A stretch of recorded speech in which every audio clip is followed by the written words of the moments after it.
teman-teman, perkenalkan nama saya Farah Zakira dari Universitas Islam Makassar, Fakultas FKIPS, Prodi Pendidikan Guru Sekolah Dasar.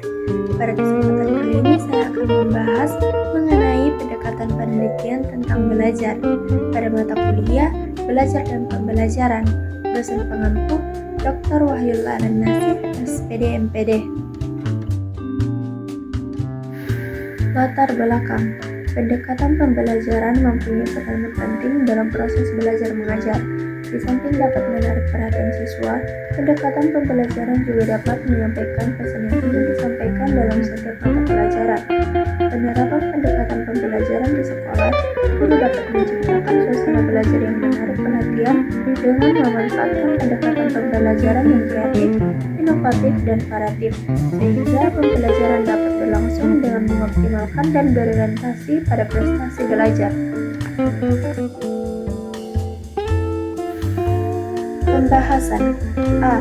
Penelitian observasi naturalistik dan laboratorium dalam pendekatan belajar.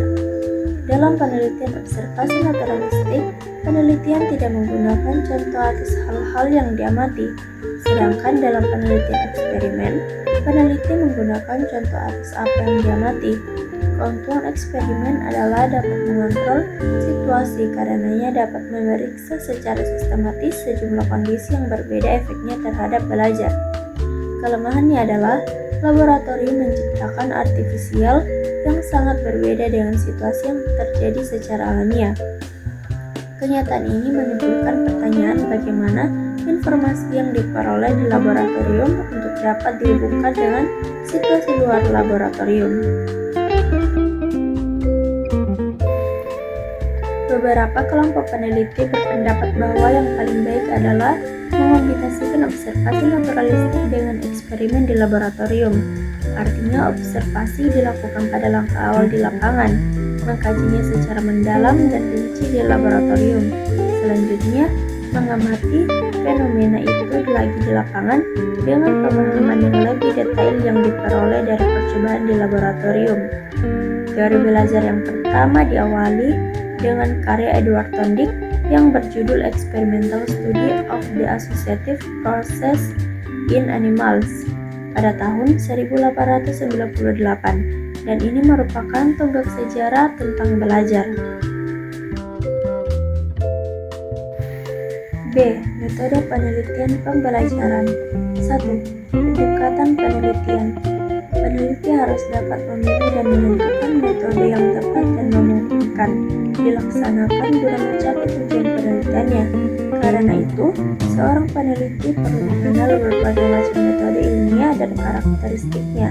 Metode yang digunakan dalam penelitian ini adalah metode penelitian kualitatif.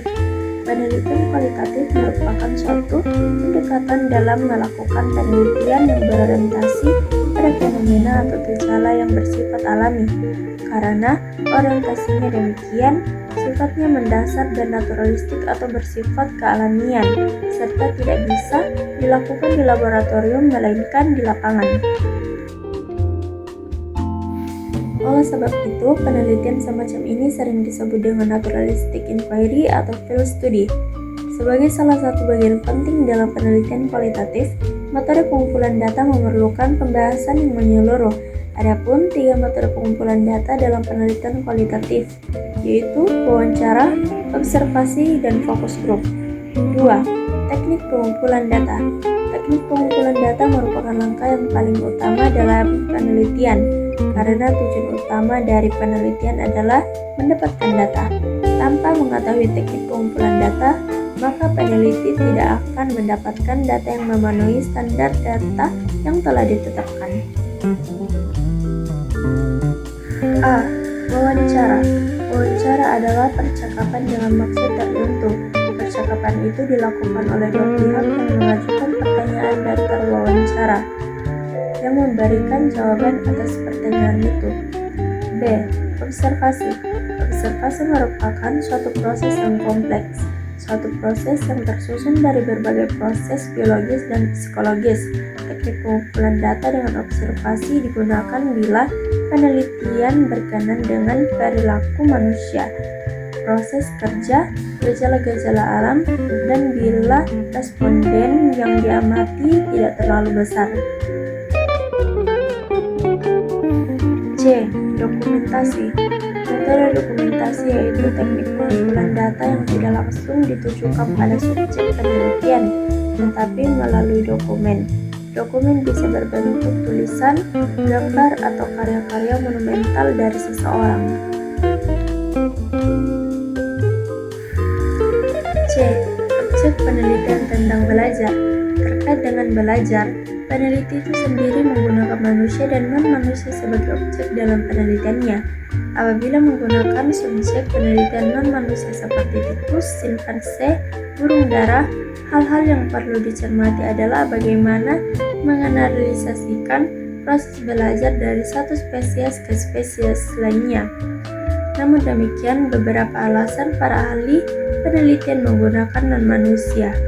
Menurut B.R. Hargenha dan Matthew H. Olson pada tahun 2009 adalah: pertama, manusia terlalu canggih untuk eksperimen belajar tertentu sehingga sulit dikontrol. Kedua, eksperimen sering berlangsung lama dan membosankan sehingga sulit untuk menemukan manusia yang bersedia berpartisipasi dalam eksperimen semacam itu, sedangkan subjek non-manusia tidak akan mengeluh.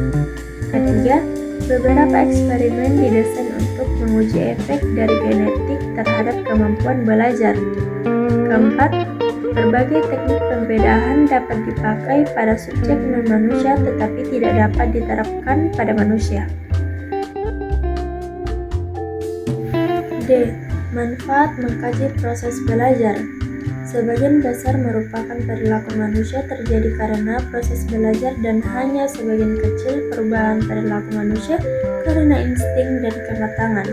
Oleh karena itu, penelitian tentang prinsip-prinsip belajar akan membantu memahami mengapa kita berperilaku seperti sekarang ini.